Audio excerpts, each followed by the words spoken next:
오늘 다시 창세기 가겠습니다. 창세기 27장. 창세기 27장 34절부터 38절까지 우선 보겠어요. 에서가 그의 아버지의 말을 듣고 소리질러 슬피 울며 아버지에게 이르되 내 아버지여 내게 축복하소서 내게도 그리하소서. 이삭이 이르되 네 아우가 와서 속여 네 복을 빼앗았도다. 에서가 이르되 그의 이름을 야곱이라 하며 합당하지 아니하니까 그가 나를 속임이 이것이 두 번째니라. 전에는 나의 장자의 명분을 빼앗고 이제는 내 복을 빼앗았나이다. 또 이르되 아버지께서 나를 위하여 빌 복을 남기지 아니하셨나이까. 이삭이 에서에게 대답하여 이르되 내가 그를 너의 주로 세우고 그의 모든 형제를 내가 그에게 종으로 주었으며 곡식과 포도주를 그에게 주었으니 내 아들아 네게 무엇을 할 수 있으랴. 에서가 아버지에게 이르되 내 아버지여 아버지가 빌 복이 이 하나뿐이니까 내 아버지여 내게 축복하소서 내게도 그리하소서 하고 소리를 높여 우니. 아멘. 어떤 분위기지요? 여기 장면을 읽으면서 우리가 생각해야 할 교훈이 있다면 뭘 생각할 수 있을까요?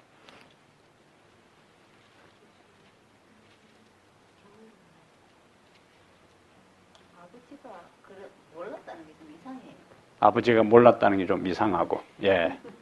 또 아버지가 몰랐다는 게 참 이상하다. 또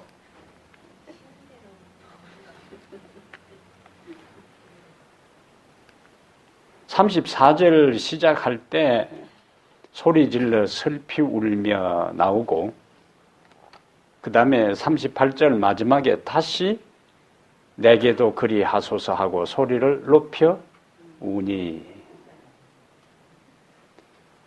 시작하는데도 소리를 높여 울었다. 통곡했다는 이야기요. 그냥 흐느끼 운 게 아니고 후회는 아무리 빨라도 소용이 없다. 우리가 종종 사용하는 말 가운데 이 악의 눈물이라는 말을 쓰지요. 악의 눈물. 악의 눈물이라는 말 처음 들어봐요? 악의 눈물이라는 말을 신문기사에서 가끔 써요. 이 거짓 눈물, 가식적인 눈물, 위선의 눈물을 우리가 악의 눈물이라 그래요. 자기의 잘못은 진정으로 뉘우치지 않으면서 궁지에 몰리니까 그 위기에서 모면하기 위해서 다른 사람의 동정과 이해를 받기 위해서 억지로 흘리는 눈물을 우리가 악의 눈물이라 그렇게 합니다. 그러니까 위선적이고 가식적인 눈물이에요. 이거는 옛날 이집트 나일강에 사는 악어들이 사람을 보면 잡아먹는데 사람을 잡아먹고 난 다음에 그를 위해 눈물을 흘린다는 이 서양 전설에서 유래한 이야기. 악어가 자기 입을 벌린 것보다 더 큰 고깃덩어리를 이제 씹어서 삼킬 때에 실제적으로 악어의 눈에서 그 액체가 나오는데 그걸 사람들이 이제 악어의 눈물이라 그래요. 그런데 생물학자들이 왜 악어가 그 자기 입보다 큰 고깃덩어리를 짐승들 잡아먹으면서 그 눈에 액체가 나올까 보니까 급하게 먹다 보니까 숨이 차서 이제 그 고기를 삼키고 난 다음에 숨을 헐떡거리는데 그러면서 눈물샘을 자극한다 그래요. 그래서 거기서 이제 나온 말이 악어의 눈물입니다. 그래서 먹이를 먹고 난 다음에는 내가 이 먹이를 먹는데 또 사람을 잡아먹는데 그 영혼이 안 됐다. 뉘우치는 것처럼 보이지만은 결국에 자기 욕심을 채우고 자기 욕망을 만족하는 눈물이라는 거예요. 에서가 슬피 울며 또 내게도 그리하소서 하고 소리를 높여 우니. 눈물에는 어떤 종류의 눈물이 있죠? 슬퍼서 기쁨의 눈물도 있고 슬픔의 눈물도 있고 또 가식적인 눈물도 있고 동정의 눈물도 있고 서러움의 눈물도 있고 억울해서 흘리는 눈물도 있고 또 이별할 때 흘리는 눈물도 있고 그리워서 그리움의 눈물도 있고 고통의 눈물도 있고 너무 감동을 받아서 눈물을 이제 흘리기도 하고 올림픽에 나간 사람이 승리를 얻고 난 다음에 승리한 다음에 그때 또 어떻게 해요? 그때 막 부둥켜 안고 울잖아요. 또 재미있는 일이 있어 실컷 웃고 나면은 눈물이 나. 예? 웃고 나면 웃었다면서 이제 이렇게 눈물을 이제 닦는 경우가 있어요. 기쁨의 눈물이 있고 또 원한의 눈물도 있고. 근데 겉으로 나오는 눈물은 다 똑같은데 눈물의 성분이 다르다는 거예요. 어떤 상태에서 흘리느냐에 따라서. 일반적으로 우리가 생리적인 현상에서 눈물이 두 종류가 있는 거예요. 우리가 평소에 계속 이제 눈에서 눈물이 나와서 우리 눈동자를 매끄럽게 하잖아요. 그래서 그게 제대로 안 나오면 어떻게 해요? 안구 건조증이 돼서 인공 눈물이라도 넣어줘야 되는 거예요. 그리고 그거는 이제 박테리아하고 세균들을 방지하고 눈에 이렇게 습기를 공급해서 눈동자가 제대로 기능을 작용하도록 그렇게 하는 눈물, 생리적인 눈물이. 그다음에 우리가 양파 껍질을 벗길 때 또 뭐예요? 눈물이나 그런 거 생리적인 눈물이. 그런데 그 성분하고 정서와 관계되는 눈물하고 성분이 다르다는 거예요. 똑같은 눈물방울이지만 그 안에 포함된 성분이 이제 다른 거예요. 요즘에 이제 의사들이 주목하는 건강법 중에 하나가 눈물은 천년 항암제다 그렇게 합니다. 여기 정서적인 눈물은 천년 항암제다. 그래서 이 병든 대부분 암 환자들이 환경적인 요인에 의해서 병이 많이 걸리지만은 스트레스에 의해서 훨씬 더 많은 비율로 암에 걸려요. 근데 암 환자를 치료하는 가운데 이 울음요법, 마음에 이제 스트레스라는 것은 미움도 분노, 원망, 또 슬픔 이러한 것들이 꽉 차져 있는 것들이 해소가 안 되니까 우리의 몸의 면역력을 떨어뜨려 가지고 그것이 이제 암으로 발전했는데 암을 치료하는 방법 중에 하나가 실컷 뭐 하게 하는 거예요? 울게 하는 거예요. 그럼 일반적으로 우리가 답답하고 막 억울할 때 실컷 울고 나면 속이 시원하는 거예요. 그것은 눈물을 통해서 우리 몸에 있는 스트레스가 쏙 빠져나가는 거예요. 스트레스 호르몬이 내 가슴에 억압된 것과 억울한 것과 서러움 받은 것과 상처와 이러한 것들을 실컷 울고 나면은 그 눈물에는 스트레스 호르몬이 많이 함유되어 있는 거예요. 그러니까 우리 몸에 있는 그 극도의 고통스러운 것들이 막 울고 나면은 우는 것을 통해서 몸에 있는 스트레스가 다 바깥으로 배출되도록 하나님께서 그렇게 만들어 놓으신 거라, 우리 몸을. 그래서 어떤 사람이 예를 들면 이제 상을 당해서 사랑하는 사람이 죽었다. 그러면은 자연히 우리 마음속에 뭐예요? 슬퍼요. 슬프면은 눈물이 나는 거예요. 그때에 우리가 신앙을 한다 해서 울지 마. 다 부활하고 만날 텐데 뭘 그리 울어? 믿음 없는 것처럼. 그렇게 할 게 아니라 거예요. 그 울고 싶을 때는 실컷 울어야 돼요. 그러면서 정서가 정리가 되는 거예요. 그래서 우는 것은 절대로 시도 때도 없이 날마다 쭉쭉 울어서 하면 그렇지만은 시도 때도 없이 희죽희죽 웃어도 안 되고 시도 때도 없이 항상 그냥 울어도 안 되지만은 정상적으로 내가 웃는다 하는 것은 아직도 내 감성이 살아있다는 거예요. 내가 슬픈 일과 고통스러운 일을 당할 때에 눈물을 흘린다는 것은 지극히 정상이에요. 재밌는 일, 무서운 일을 듣고 보고 또 웃음이 안 나온다. 다른 사람은 다 웃어 앉았는데 멀뚱멀뚱하고 저게 뭐 재미있어 이러고 있으면 그 골치 아픈 사람이에요. 그건. 그 감성이 다 메마른 사람이에요. 그 다음에 슬픈 일을 보면은 또 눈물이 나야 돼. 슬픈 일을 보고도 말뚱말뚱, 재미있고 기쁜 일을 보고도 아무렇지도 않고, 그거는 좀 감성이 다 메마른 겁니다. 다이애나 공주가, 다이애나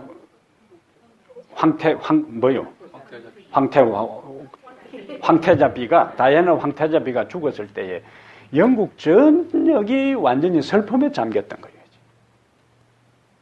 그러면은 일반적인 심리학자들은 이 영국이 정서적으로 굉장히 위기 가운데 처하겠다 걱정을 했어요. 상담실을 많이 찾아오고 그다음에 우울증 환자가 많이 늘어나고 다양한 문제가 생길 것이라고 생각했는데 다이애나가 죽고 난 다음에 영국 전역이 거의 한 일주일 동안 슬픔에 잠겼는데 근데 오히려 우울증 약 판매고가 떨어지고 불면증 환자들이 더 줄어들고 상담실을 찾는 사람들이 그 기간 지난 다음에 훨씬 줄어든 거예요. 일반적인 정신 전문가들이 생각하고는 다른 현상이 생긴 거예요. 그래서 이제 분석한 게 다이애나의 죽음에 영국 국민들이 슬퍼하고 또 슬퍼하는 그것이 눈물을 흘린 것이 오히려 정신적으로 더 영국 사회를 건강하게 만들었다는 거예요. 그래서 이전에는 웃음요법만을 중요하게 생각했는데 이 다이애나 황태자비 죽음 이후에 영국 사회의 국민들이 평균적으로 정신적으로 건강해진 그 상황을 통해서 그 이후에 이제 이 의사들이 주목하는 것은 울음요법입니다. 웃음요법뿐만 아니라 그래서 슬플 때는 실컷 울고 하는 것도 실컷 웃는 것만큼 효과가 있다는 거예요. 근데 가장 우리의 영혼을 깨끗하게 하고 정화시키고 맑게 하는 것은 회개의 눈물입니다. 회개의 눈물. 하나님 앞에서.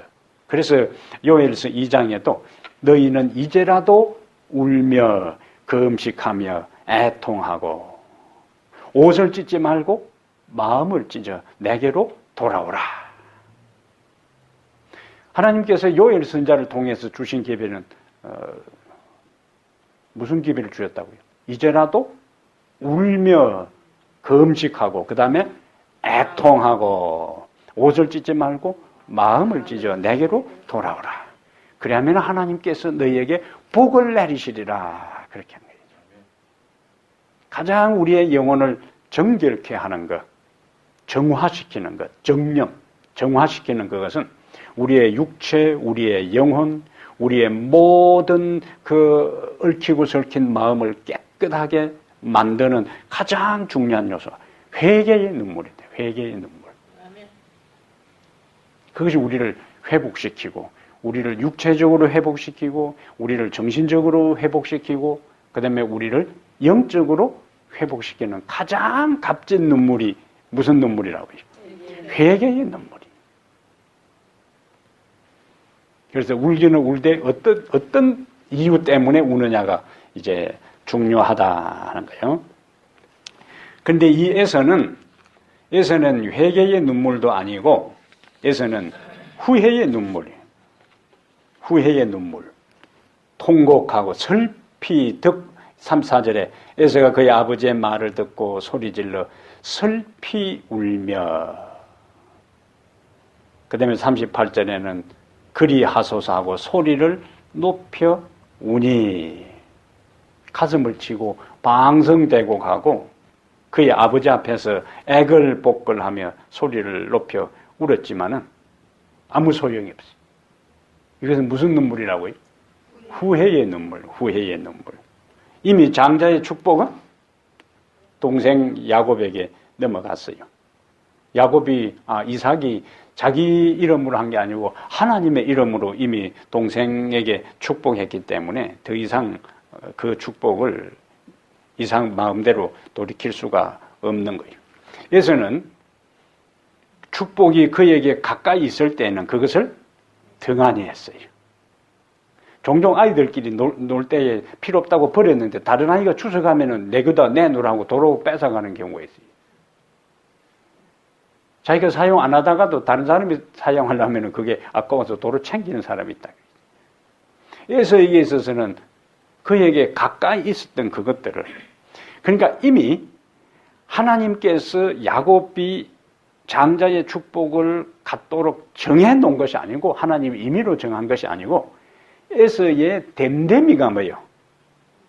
그 하나님께서 예지의 눈으로 보니까 에서의 됨됨이가 그 축복을 가질 만한 사람이 아니라, 그래서 하나님께서 정해서 야곱에게로 넘어간 것이 아니고 예지하신 하나님이 에서를 바라볼 때에 그것을 가질 만한 가치가 없는 존재이기 때문에 하나님께서 두 어린아이가 엄마 뱃속에서 툭탁툭탁 싸울 때 이미 큰 자가 작은 자를 섬길 것이다, 그렇게 하는 거예요.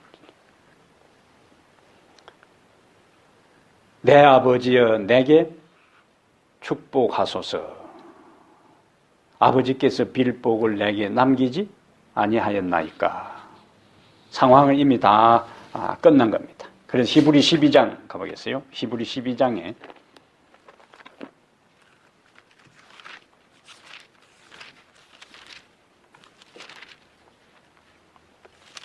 이러한 에서의 모습은 우리에게 상당히 시사하는 바가 많아요. 히브리 12장 16절 17절요. 이 히브리서 기자인 바울은 창세기에 나오는 이 에서의 경험을 이렇게 기록하고 있어요. 16절에 음행하는 자와 혹 한 그릇 음식을 위하여 장자의 명분을 판 에서와 같이 망령된 자가 없도록 살피라. 17절에 너희가 아는 바와 같이 그가 그 후에 축복을 이어받으려고 눈물을 흘리며 구하되 버림바가 되어 회개할 기회를 얻지 못하였느니라.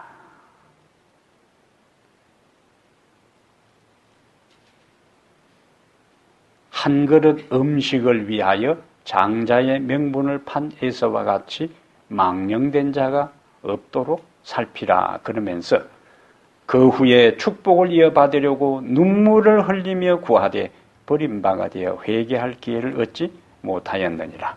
다시 그에게는 돌이킬 수 있는 기회가 없었다는 거예요. 한 그릇 음식 뭘 가르칠까요? 팥죽을 가르치는데, 한 그릇 음식은 팥죽을 가르친다. 팥죽은 뭔가 우리가 먹을 수 있는 거다, 이런 게 아니고, 그런 거 말고 조금 더 차원을 높여가지고 한 그릇, 팥죽 한 그릇. 에서가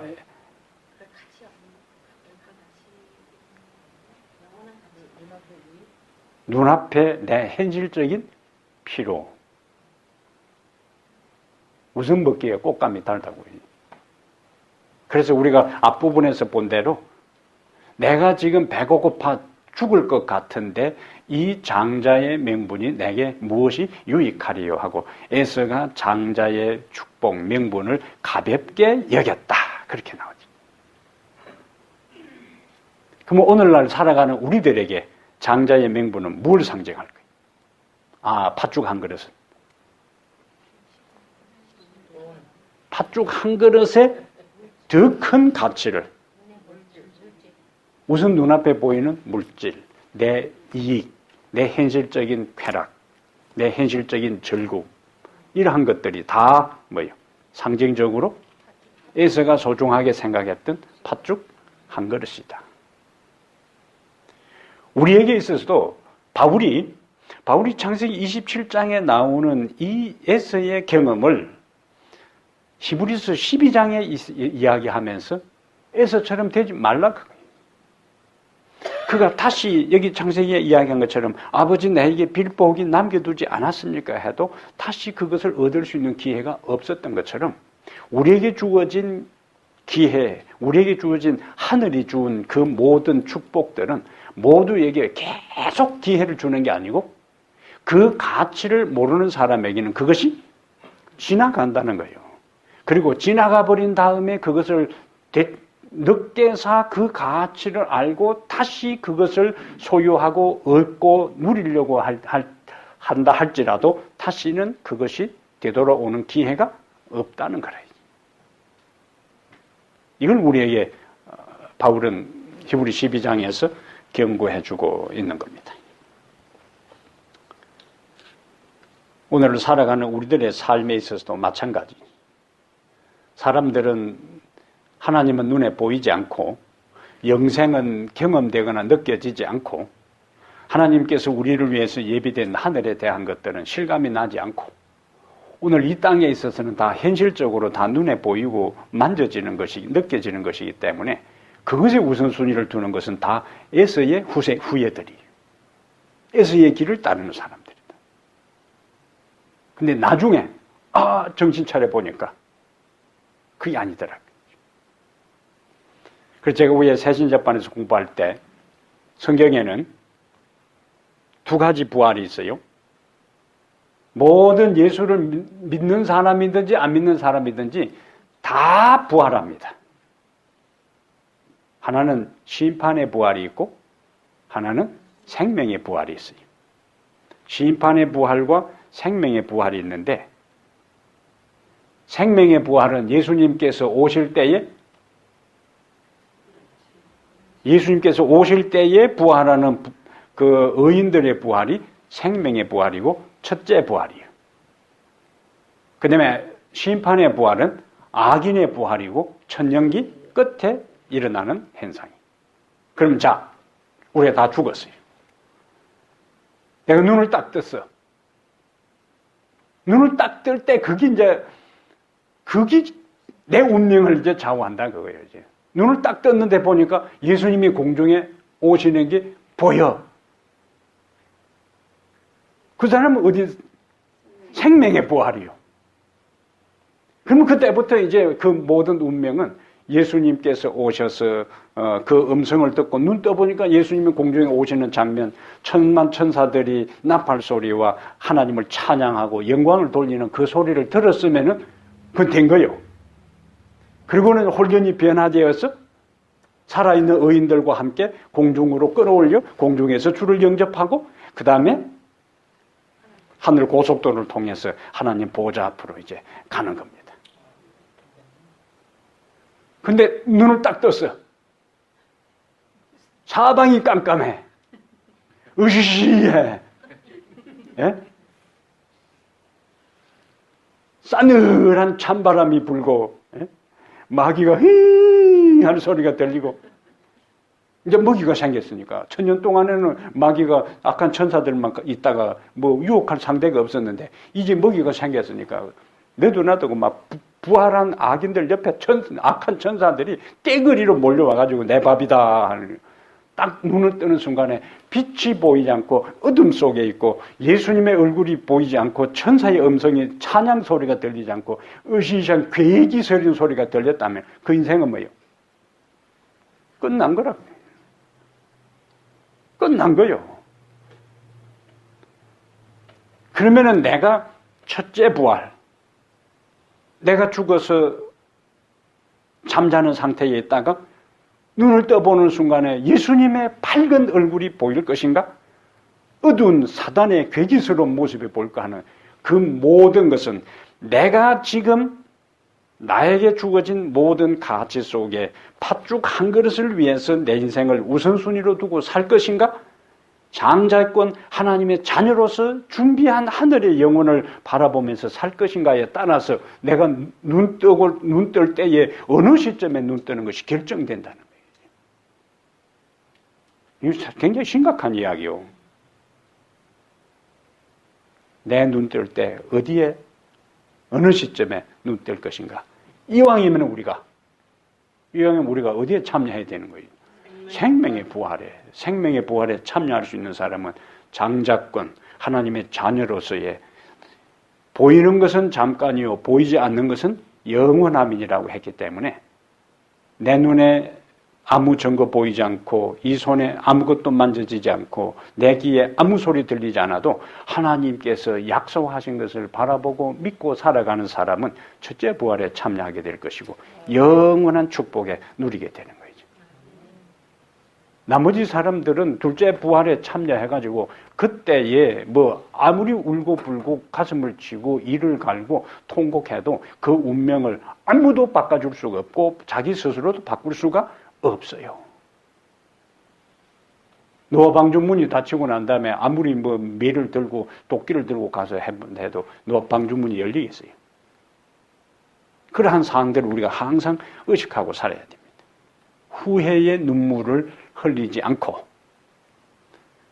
감사의 눈물, 감동의 눈물, 환희의 눈물, 기쁨의 눈물, 하나님을 향한 찬양의 눈물을 흘리기 위해서는 지금 나에게 주어진 하루하루의 삶 속에서 하나님께서 말씀하신 우선적인 가치, 붙잡아야 할 것, 흔들어야 할 깃발, 품어야 할 소망, 이러한 성경적 가치를 가지고 하루하루 사는 사람들에게 하나님께서 그 축복을 우리에게 주실 것입니다.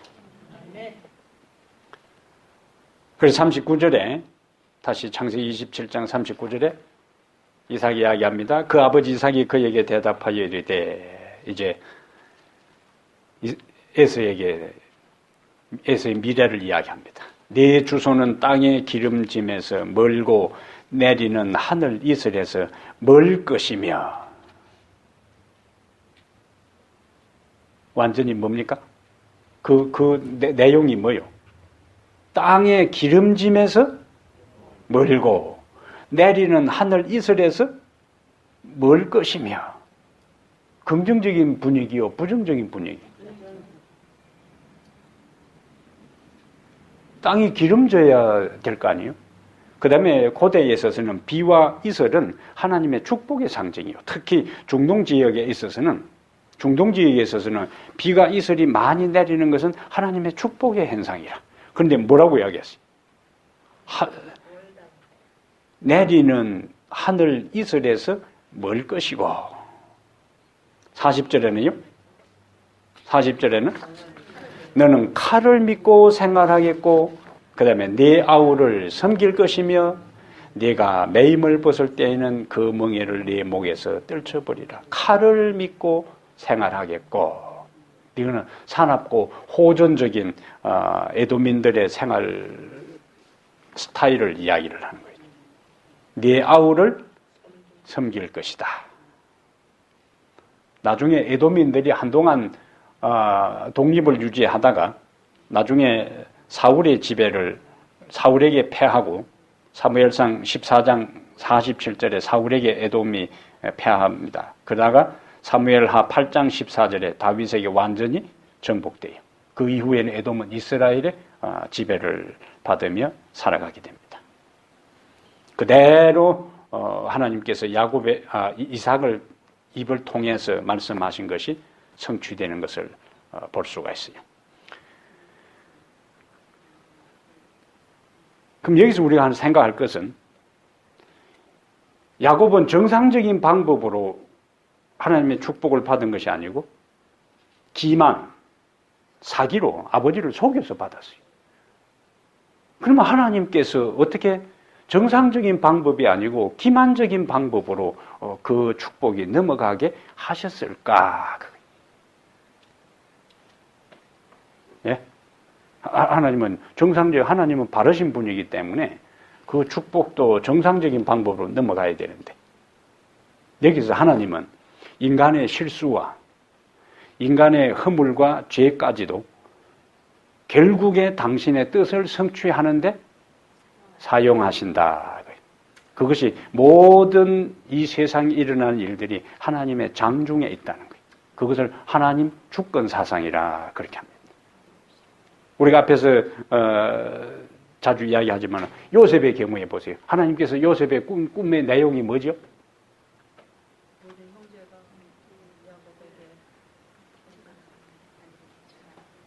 하나님께서 요셉에게 준 꿈의 내용의 핵심이 뭡니까? 형들이 그에게 뭐요? 절하고 해와 달과 별들이 절하고 그 지도자가 되는 꿈이에요. 근데 요셉이 정상적으로 그냥 평탄하게 아버지 사랑, 야곱 사랑이나 받고 양이나 치고 있었으면 절대로 그 꿈이 이루어지지 않아요. 근데 형들이 세겜에서 양을 친다고 할 때에 아버지가 걱정이 돼서 요셉을 보냈어요. 왜 보냈을까요? 세겜은 어떤 동네요? 창세기 34장에 세겜에 야곱이 처가살이를 마치고 돌아와서 거주한 지역이 세겜이요. 그 다음에 디나가 그곳에 가서 성폭행을 당합니다. 근데 레위하고 시므온이 할례하게 한 다음에 가서 남자들을 다 죽였어. 근데 지금 야곱의 아들들이 그곳에 가서 양을 치는 거예요. 아버지는 계속 뭡니까? 불안해. 신경이 쓰이죠. 언제 그들이 침략을 공격을 받아서 몰살될까? 계속 신경이 쓰이는 거예요. 그래서 그 안부를 묻기 위해서 요셉을 보낸 거예요. 이때에 요셉이 옳은 것을 보고 세겜에 갔는데 없어. 근데요, 이 역사에는 가정이라는 것이 없지만은 그냥 가서 보니까 형들이 안 보이면 요셉이 그냥 집에 돌아와도 괜찮아요. 아버지 가보니까 없어. 옛날 같은 내비게이션도 없고 어디가 찾겠어요? 셀폰 뭐 전화할 수도 없고 그 옛날에 그럼 집에 돌아왔으면 또 역사가 희한하게 돌아가는 거예요. 그런데 자기 형들 또 요셉은 인간적으로 우리 형들이 안 보이니까 걱정이 될 거 아니에요? 아버지도 걱정하고 요셉도 걱정을 하는 거예요. 순수한 동기로 형들을 사랑하는 마음으로 동생으로서. 그래서 형들이 어딨나 그냥 집에 돌아와도 심부름은 해결한 거지만은 어딨나 하고 사방에 다니는데 한 사람을 만나요. 그 옛날에 사람 만나기 쉽지 않은 거예요. 근데 만나도 형들이 어디 있는 건 모르면 또 소용없어. 근데 만난 그 사람이 또 형들이 어디 갔는지를 알아. 저 도단에 가 있다고 해요. 근데 그거는 또 가까운 동네한테 아이고 멀어서 안 되겠다. 막 집에 가자. 이렇게 하면 또 끝나는 거라. 근데 요셉이 또 가요. 형들이 수고했다고 그냥 반갑게 맞이해줘 보면 또 역사는 달리 전개되는 거라. 여기 있어. 요셉이 오는 걸 보고 자 꿈꾸는 자가 오는도다. 우리가 그를 죽여 그의 꿈이 어떻게 되나 보자. 그래서 죽이려고 구덩이에 던져놨는데 거기서 죽어버리시면 또 끝나요. 그런데 구덩이에 던져놓고 자기들끼리 밥 먹고 있는데 하필 그 시간에 상인들이 지나갈 게 뭐냐 그거예요. 상인들은 먼저 가버릴 수도 있고 요셉이 거기서 굶어 죽고 난 다음에 하든지 아니면 요셉을 두고 이제 형들이 밥 먹고 그러면 양 먹고 다른 데로 간 다음에 그 길로 상인들이 지나갔으면 또 상황은 달라지는 거죠. 그런데 그곳에 있는 동안 우물이 없는 데 던져놓은 데에 그 타이밍에 지나갈 게 뭐냐 그거죠. 근데 큰 형 르우벤은 죽이지 말자고 한 상황이기 때문에 그건 장자 아니에요. 고대에 있어서 장자의 말이라는 것은 굉장히 권위가 있는데 그런데 그 야곱의 12아들 가운데서는 르우벤의 위치가 장자로서 자기 장자의 위치로서 동생들이 인정해 주잖아요. 나중에 요셉이 애굽에 팔려간 상황에 그 전개될 때는 누가 지도자로 등장하는가? 유다가 등장합니다. 근데 그 유다의 후손 가운데 예수 그리스도가 등장. 이 성경의 흐름, 그 맥이요, 맥. 그래서 유다가 자기 동생을 살리기 위해서 풀어나도록 하기 위해서 자기를 감옥에 두고 동생을 풀어달라고 하는 그 모든 것이 누구냐? 인류를 위한 예수 그리스도의 중보사역에 대한 표상이라. 내 자유를 포기하고 차라리 나를 죽여라. 나를 감옥에 넣어라. 그리고 내 동생은 다른 형제들은 다 자유를 주라 하는 그 애타게 간구하는 그 모습이 바로 하나님 앞에서 인류를 위해서 중보하는 예수 그리스도의 애타는 모습을 유다를 통해서 우리에게 보여주는 거예요. 그런데 형들이 요셉이 오는 걸 보고 자 우리가 그를 죽여 그의 꿈이 어떻게 되나 보자 했을 때에 형들에게 있어서는 요셉이 꿈꾸고 촐랑촐랑하고 와가지고 혼자서 꿈을 꿨으면 그냥 속으로 아버지한테만 찾아가서 이런 꿈을 꿨다면 될 걸. 형들 앞에서. 형들이 기분 나쁠 거 아니에요. 그렇지 않아도 편애하는 것 때문에 쫙씩 말이야 이러고 있는데 꿈꾸면 또 쫄아와가지고 형들이 뭐 단이 내한테 저라고 하니까 이놈 자식 두고 봐라. 지 혼자 딱 오잖아요. 죽여버리겠다. 그러려면 그 꿈도 끝나는 거예요. 근데 거기서 유다가 예수님을 팔아넘긴 유다인데 죽이지 말고 애굽에 팔자고 제안한 사람도 유다요.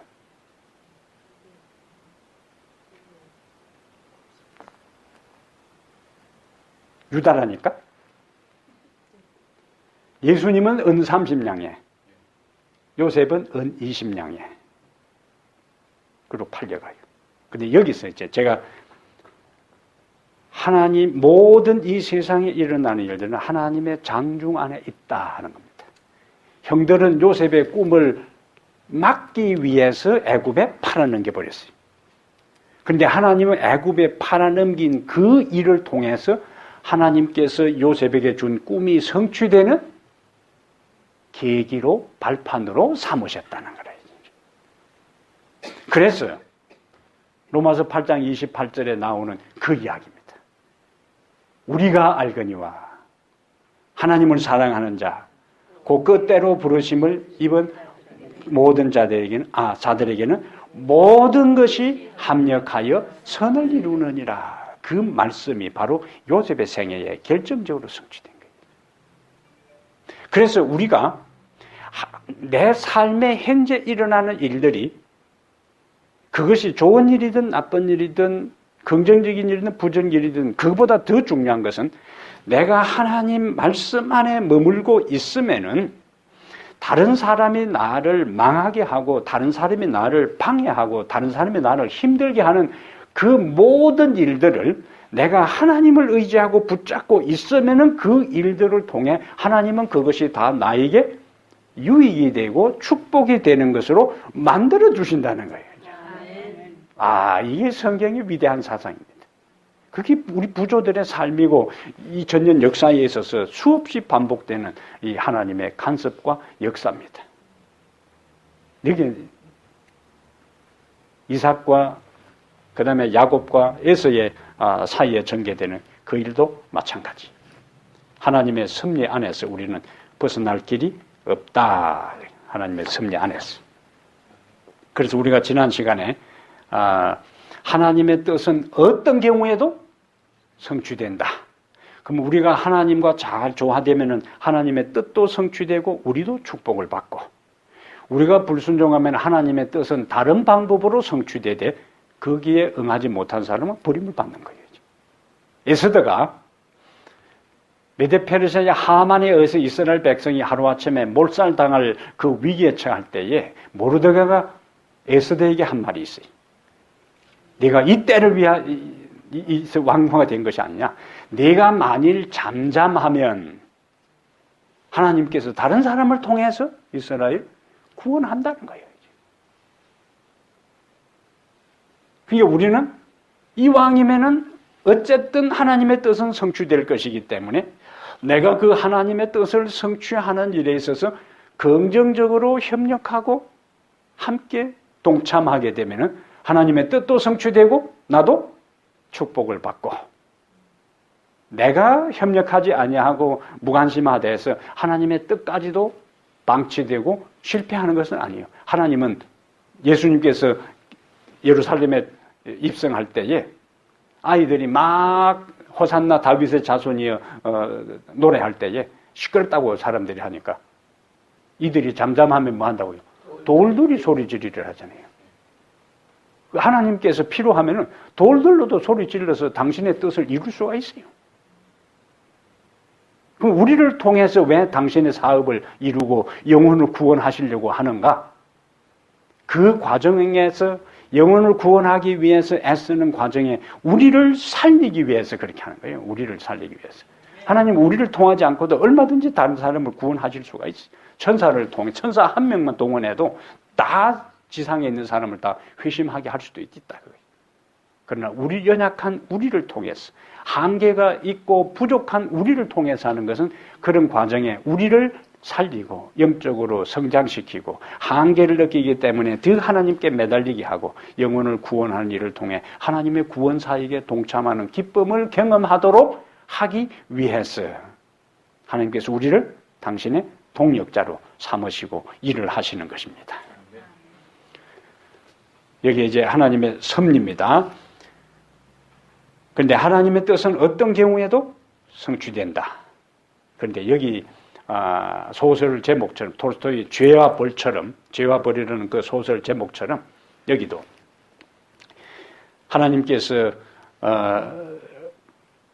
두 아이가 네 태중에서 복중에서 다투는도다. 큰 자가 작은 자를 섬기리라 한 것이 하나님께서 예언한 것인가 그대로 성취되었어요.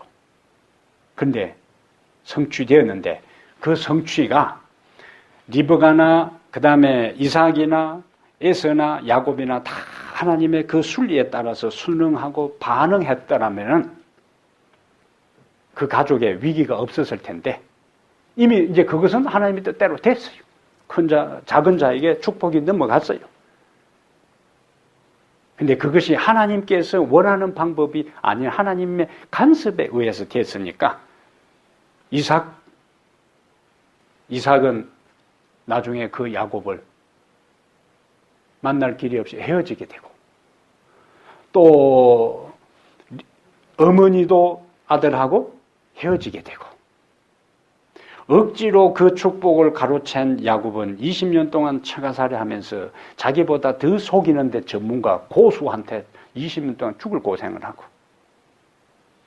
형의 죽음의 위협 앞에서 두려워 떨어야 되고 이 모든 가정의 위기가 어디에서 왔는가? 하나님이 정한 시간, 하나님의 때를 믿지 못한 이삭의 입장에서는 고기 맛 때문에 하나님께서 분명히 이야기를 했음에도 불구하고 그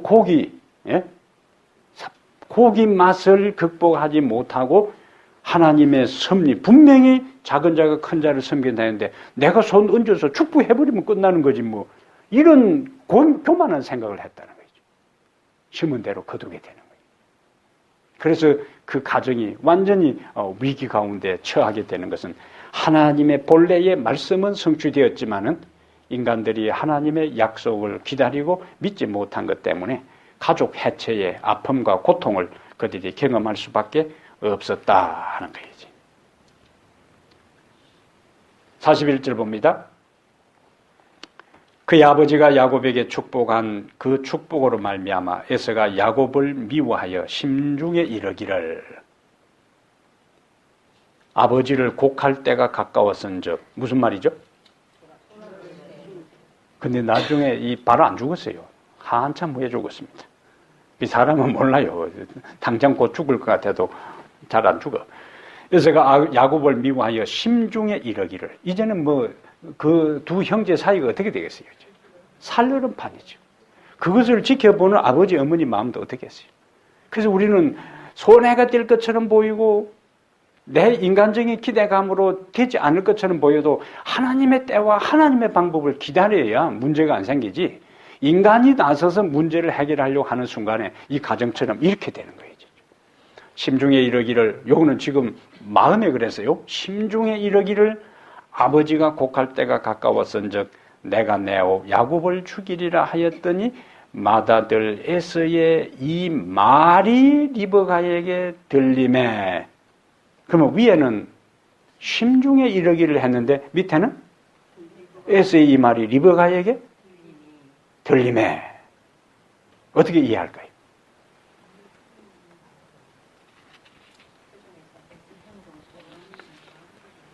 마음속에 그런 행동이 어떤 데는 뭐예요? 속으로 생각한 것이 뭐예요? 얼굴에 살기가, 예? 사리가 눈이 뻘게 충혈되고 요놈의 자식 가만 안 두겠다. 근데 실제적으로 이 아버지는 43년이나 더 살았어요. 당장에 뭐 곧 죽기만 죽으면 봐라. 아버지만 죽으면 요놈들 가만 안 둔다고 속으로 와신 상담, 예? 틈만 나면 요놈의 자식 하고 있었다 그거죠. 그러니까 리브가는 자기 애가 하고 이 야곱하고 해서 그렇게 한 상태니까 계속 아들 눈치를 볼 거 아닙니까? 요놈이 동생을 어떻게 하나 보는데 얼굴에 살기가 등등한 거요. 그러니까 어떻게 하겠어요? 들림에 이에 사람을 보내어 작은 아들 야곱을 불러 그에게 이르되, 여기 사람을 보내어 작은 아들 야곱을 불러 이 장면을 보니까 한 장막 안에 살지는 못하고 아마 좀 멀리 떨어진 상황들처럼 보입니다. 내 형이 에서가 너를 죽여 그 한을 풀려 하니. 그러니까 여기도 에서는요, 자기가 그 가치를 모르고 그렇게 하고 팥죽 한 그릇을 팔아 넘겼고 이렇게 했으면은 이미 그가 태어날 때에 하나님의 섭리가 큰 자가 작은 자를 섬기려 했으면 그것을 뭐 해야 되는 거예요? 받아들여야 되는 거예요. 아, 내가 그것을 무가치하게 여겼기 때문에 결국에 동생으로 넘어갔구나 하고 그것으로 받아들여야 되는데 뭐 한 거예요? 한을 품은 거예요. 한을 품은 거예요. 이 에서는 처음부터 그 축복을 가질 만한, 누릴 만한 가치도 자격도 없었고, 그것이 넘어간 다음에도 그거 계속 하나님의 섭리로 그것을 받아들이지 못한 거예요. 이것이 에서의 문제입니다. 그래서 한을 품고 있었던 거예요. 한을. 여기 이 한을 품고 있다는 것은 모든 문제를 자기에게서 찾고 발견하고 하나님의 큰 섭리의 그림 속에 자기 인생의 흐름을 본 것이 아니고 탓이요, 탓. 예? 자기에게서 문제 원인을 찾는 게 아니고 어머니, 그 다음에 아버지, 동생 때문에 내가 이렇게 됐다. 그래서 우리가 이런 데서 벗어나야 돼요. 내가 이렇게 된 것은 누구 때문이고 무엇 때문이다 하는 그것은요, 그는 그리스도인으로서 바람직한 태도가 아닙니다. 결국 인생의 책임은 내가 하나님 앞에 살아가는 겁니다. 탓한다고 뭐 상황이 바뀌어집니까? 탓한다고 바뀌어지는 게 아니에요. 탓하고 있는 순간에 여기 표현한 것처럼 한만 맺혀.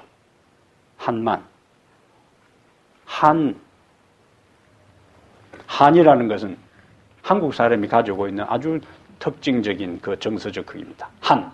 자, 43절에 내 아들아 내 말을 따라 일어나 하란으로 가서 내 오라버니 라반에게로 피신하여 내 형의 노가 풀리기까지, 여기 뭐라고 했어요? 내 형의 노가 풀리기까지 맨날 동안 그와 함께 거주하라. 이 인생이요, 사람의 생각과 계획대로 되는 게 아니라는 거예요. 맨날 동안 했는데, 20년 동안 그곳에 살고 나중에 만나지 못합니다. 네 형의 분노가 풀려 네가 자기의 행한 것을 잊어버리거든 내가 곧 사람을 보내어 너를 거기서 불러오리라. 어찌 하루에 너희 둘을 잃으랴. 리브가가 이삭에게 이르되 내가 헷 사람의 딸들로, 이 리브가가 보통 총명한 여자가 아니에요. 실제적으로는 그렇게 하면서 남편에게 이렇게 이야기합니다. 46절에 이삭에게 이르되 내가 헷 사람의 딸들로 말미암아 내 삶이 싫어졌거늘 야곱이 만일 이 땅의 딸들 곧 그들과 같은 헷 사람의 딸들 중에서 아내를 맞이하면 내 삶이 내게 무슨 재미가 있으리까. 그러니까 보내는 이유를 뭐라고 포장을 한 거예요? 결혼. 배우자를 안 믿는 여자 하면 안 된다. 그래서 내 고향으로 보내 산다. 이렇게 겉으로 딱 해놓고 이제 보내죠. 오늘쯤 우리가 생각할 것은 하나님의 섭리는 어떤 경우에도 성취되는데 우리는 그 하나님의 때가 내가 기대하고 바라던 방법과 시간표에 의해서 이루어지지 않는다 할지라도 하나님의 때와 하나님의 시간을 기다려라. 그리고 후회는 아무리 빨라도 소용이 없다. 후회는 아무리 빨라도 소용이 없는 거예요. 그래서 가장 값진 눈물은 후회의 눈물, 통한의 눈물이 아니라 회개의 눈물이라는 거예요. 그래서 우리의 삶 속에서 매일매일 일어나는 일들 중에 하나님의 섭리의 손길을 우리가 항상 기다리고 나에게 주어진 축복, 이미 나에게 주어지는 약속들, 그것이 어떤 때는 내가 느껴지지 않고 내가 경험되지 아니한 영생이라는 것, 하늘이라는 것, 구원이라는 것, 이러한 것들은 어쩌면 느껴지지 아니한 것이라 할지라도 하나님께서 우리에게 약속한 그 장자의 축복, 장자권, 하나님의 자녀라는 이 모든 하나님의 약속한 것을 언제나 가장 소중한 가치로 내 인생의 우선순위에 두고 살아갈 때에 그것은 반드시 하나님의 때가 되면 이루어진다는 것, 그것을 믿고 살아가게 되기를 바랍니다. 그렇게 사는 사람은 내가 이 땅에서 사는 날 동안 예수님이 오시지 않고 내가 죽은 다음에 예수님께서 오신다 할지라도 첫째 부활에 눈 뜨는 순간, 그게 중요하다 그랬어요. 내가 눈 뜨는 순간에 어떤 장면이 내 눈앞에 펼쳐지느냐에 의해서 내 운명이 영원히 결정되기 때문에 그때에 내가 첫째 부활, 생명의 부활, 둘째 부활, 심판의 부활의 그 결정이 지금 내가 나에게 주어진 하나님께서 약속한 것을 하나하나 간직하고 우선순위로 여기고 에서처럼 그것을 정한히 여기지 않고 살아가는 사람은 첫째 부활, 생명의 부활에 참여해야 돼서 후회 없는 인생을 살아가도록 축복해 주실 것입니다. 우리 하늘아버지, 이 저녁에 우리들 한 사람 한 사람에게 복을 주시며 이미 우리에게 주신 영원한 생명과 이미 우리에게 약속하신 하나님의 자녀의 신분과 이미 우리에게 보장하신 하늘의 영광과 유업을 한순간도 등한히 여기거나 망각하지 않도록 우리를 깨우치시며 우리를 격려하시고 우리를 인도하여 주시옵소서. 수많은 이 땅에 살아가는 사람들이, 심지어 교회를 다니는 사람들까지도 에서처럼 눈앞에 보이는 팥죽 한 그릇에 영원한 가치, 영생과 하늘과 예수 그리스도와 영원한 구원을 맞바꾸는 어리석은 삶을 사는 자들이 많습니다. 이 저녁에 우리는 한 사람도 그런 부류에 속하지 않게 해 주시옵소서. 지금 구원을 등한히 하고 영생을 희미하게 생각하고 하나님께서 약속하시고 보장하신 하늘의 엄청난 유업을 예사로 여기고 무가치하게 여기는 사람들, 후회할 날이 올 것이지만 그 후회가 우리의 운명을 다시 돌이키거나 바꿀 수 없음을 한시도 저희들이 잊지 않게 해 주시옵소서. 이 저녁에 우리 마음을 주님께 드립니다. 이 밤에 우리의 생각과 우리의 삶의 가치를 주님 편에 두기를 결심합니다. 우리 하나님, 그리하여 내 인생이 언제 끝난다 할지라도 우리가 눈뜨고 부활하는 그 부활의 날이 생명의 부활에 동참하는, 첫째 부활에 동참하는, 영원한 생명에 동참하는 그리스도의 재림의 날에 부활하는 그 현장에 우리들 모두가 있게 하여 주시옵소서.